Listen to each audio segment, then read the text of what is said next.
this chat installation with Carol Robertson and the English sisters. Hello everyone. Hello everyone. Hello Carol. Hello. Beautiful sunny day here in Scotland. Oh, it's raining here in Rome, isn't it? That's unusual. There's sunshine inside. Sunshine inside. That's good. Yeah. The good thing about when it rains is that you can collect the rain for when you need a bit of moisture. Yeah. And then when it's sunny, you can collect the sunshine for when you need it, and you have it in for there a rainy day. for a rainy day. That's right. Then you've got it with you, right inside. Anyway, we're going to be talking about connection and more today. Connection and more. Very interesting. Right then. So last time we looked at a frame of looking at things as being helpful or not helpful, which is a kind of extension from the neutral observer and looking at your internal processing as being helpful or not helpful. And we're going to explore that more later on, work out how you can work that out about yourself. Usually you kind of have an internal knowing about those things when you ask yourself. But I'd like today to look at the NLP. We can move on to the NLP idea of there is only an outcome. So when you're communicating or doing something, then to just look at it as your communication results in an outcome. And then you just go, oh, how interesting, what's this outcome? So you can start to really develop yourself from that.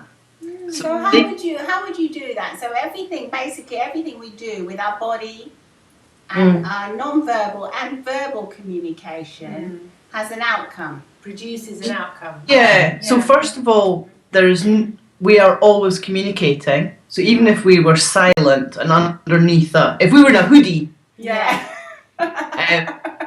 we are still communicating. Well, we are, aren't we? Because if we're like that, it's sort of saying we're going away from the world and don't bother me and don't come in contact with me. And if you're like that, you're open to communication. Yeah, you're open. You're open. Hello world. You've still got your hoodie on, but you're out there. Yeah. So the idea is, it's a good question you're asking. The idea is that you're always communicating, and that when you do communicate, the responses that you get from your environment or from other people are your responsibility. Well, that's interesting. I find that very fascinating. That is fascinating. They're your responsibility. So, I mean, what you're saying, what you're giving out is being received, and then it's your responsibility how the receiver responds to what you're giving him. So say you start a conversation with someone and it gets heated. That would be your responsibility then. Yes. Your responsibility. Perhaps you're showing your teeth. Well, humans show their teeth. They do. They get and they get angry. Yeah. Or perhaps you're making judgments about people. That's right. So rather than finding out about the person, perhaps you're sort of saying, well, you're making, people make judgments all the time, don't they? They go, this person's got an earring, on their nose, therefore I'm scared of them. So that's right. I think certain things, and then if they actually talk to the person, they might find that the person's actually got all the same interests as them, and perhaps there's a lot of values or something that they actually rate very highly. So I think, I think absolutely. That's really interesting, actually. I think it's your responsibility. Well, it's very empowering, isn't It's it? empowering. It's the opposite, because you think it wouldn't be empowering, but it Well, is. most people think it's not their responsibility, and that's just the way people are. They say, oh, he or she is grumpy today, or that's just the way it is, full stop. It's empowering to realize that it is, if you say something, it will be received depending on how you say it and what your body's doing. That's really, So people find themselves, often getting similar, into similar situations or similar, or sometimes, I was speaking to a client this week, and it was very interesting because her behaviour in one place was completely different from her behaviour in another place. Yeah, That's very common. That's isn't very it? I mean, common. that happens to a lot of us when we get home. Yeah. You might be all lovey-dovey in the office and all Well, happy and smiley. Well, polite And at least, polite. yeah. And when you go home, you know, it's Miss Grumpy. Yeah. Or Mr. Grumpy Tots. Yeah, that's very common. And I've had an awful day and I'm tired and it's rotten and when are you going to make the meal or what is it? And you're Yeah, oh no, another bill to pay. and then if someone's on the phone, hello. I know, it's shocking, it's shocking. No, everything's fine, you're lovely, no problem, no. And then you put the phone down, and did you set the table? Yeah, it's awful actually. How I mean, it's like a comedy, but it is, yeah. When you you know, viewers, if you out there start observing what you actually do, because when we first learned NLP and hypnosis, we realised we were doing this. we realised it, it was funny. We don't do that now, and we're all lovey-dovey at home and at work, and it's great, and it's like nirvana, and it's like you're born again, and yes, I see the light. Because you actually, now we understand why people say I see the light, because you can actually see what you're doing. Yes. It's nothing to do with the light. It's what am I doing to get, to get this response in people. Yeah, it really is. It really is shocking. It's shocking. It's so shocking when you learn to observe yourself. And you can learn to laugh at yourself as well, which is really, it's really good fun. Yeah. Yeah. And say, I'm doing it again. I'm doing it again, and it's so common. You can really catch yourself out and say, oh, there I am once again. Yeah. And certain places, just like what you were saying, Carol, bring on certain responses.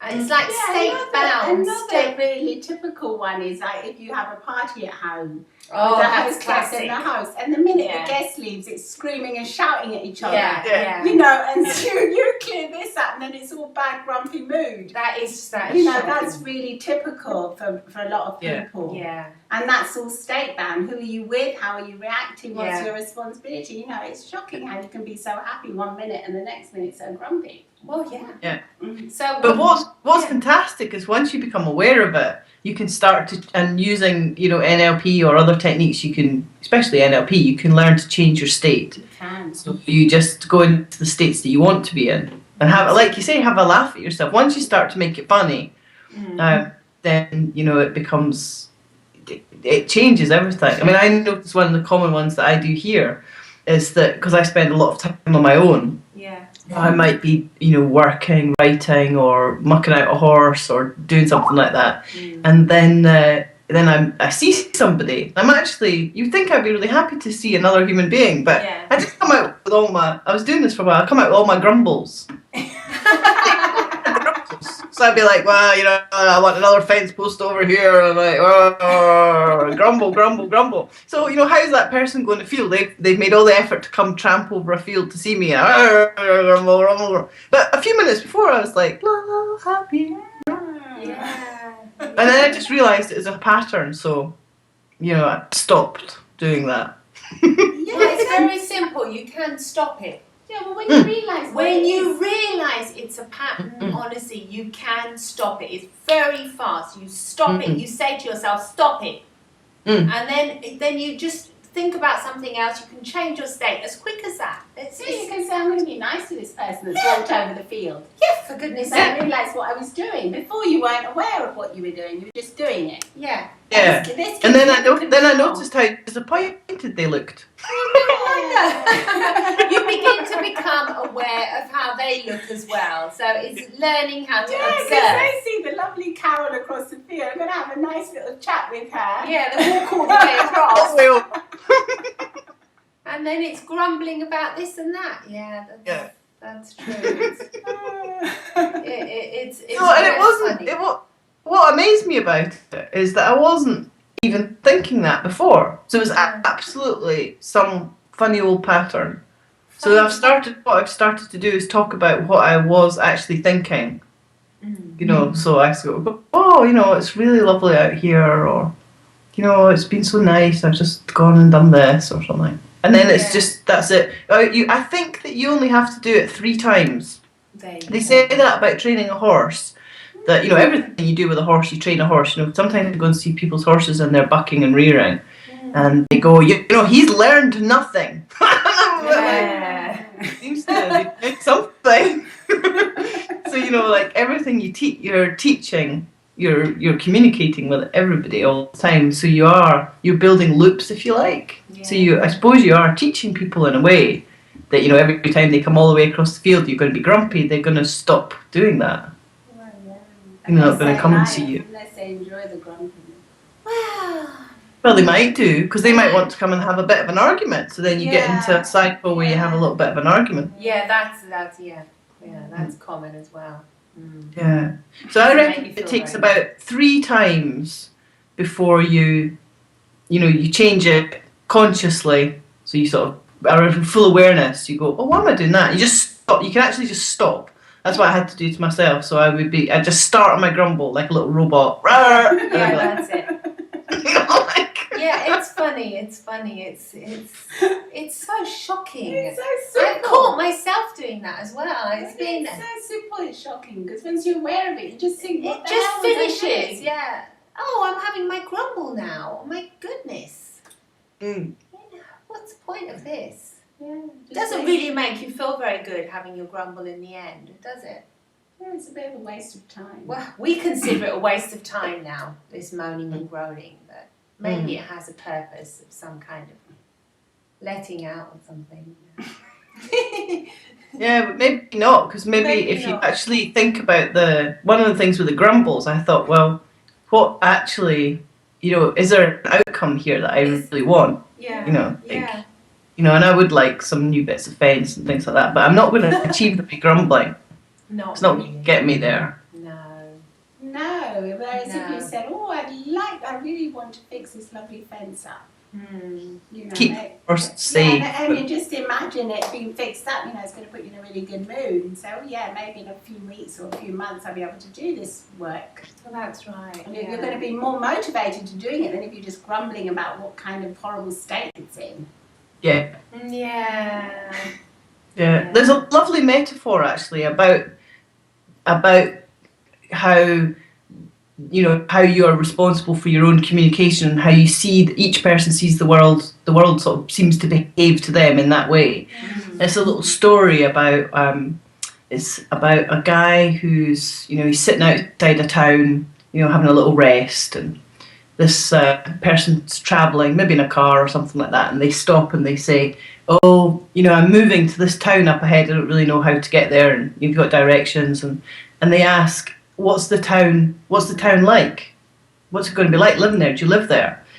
And the old man says, well, what was the town that you came from like? And they say, oh, it's full of liars and cheats and everybody ripped me off, and and I did all this really good work, and I was never rewarded from it, and you can't trust anybody, And then the old guy goes, well, I'm afraid this town up ahead will just be the same. So that kind of traveller goes on, and then the next thing somebody comes walking along and they say to the old guy as well, oh, I'm just going, I'm going to go and live in that town up there, and you come from there. He says, yeah, I've lived there all my life. And he goes, what's it like?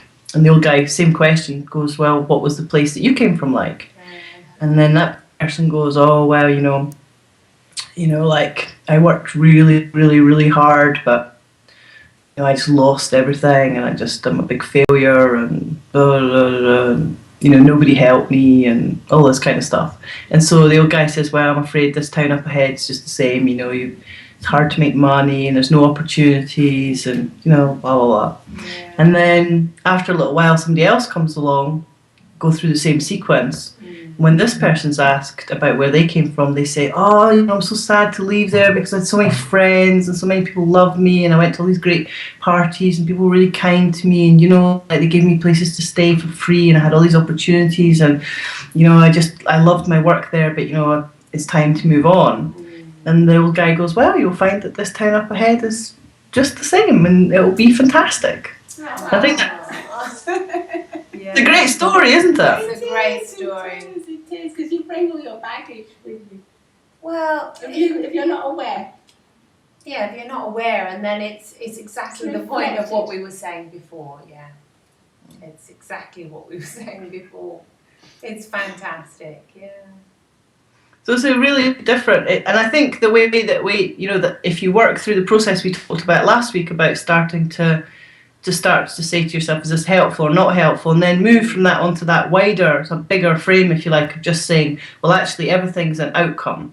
Yeah. Everything is an outcome. Yeah. So last time I talked about when I was inventing materials for printmaking, and what happened then was, sometimes I would be trying to get something to resist the acid, say, to be like a block, and it wouldn't do it. Like I think I talked about it going bubbly, so you got this sort of bubbly texture. Yes, yeah, you were telling us. So it was an outcome. That was an outcome. Yeah, and then later on, like I think I said, 10 years later, an artist came and said, "Oh, I want this really bubbly mark," and I was like, "Oh, I did that." Because rather than getting cross at the time, so you didn't consider it a failure. You considered it something you could use, outcome, outcome for you to be able feedback to use in the future. As valuable feedback. As a valuable resource for you. Yeah, and Eric Robbie sometimes talks about feed forward instead of feedback. That sounds interesting. Very good, isn't it? Feel like future pacing. Yeah, very good.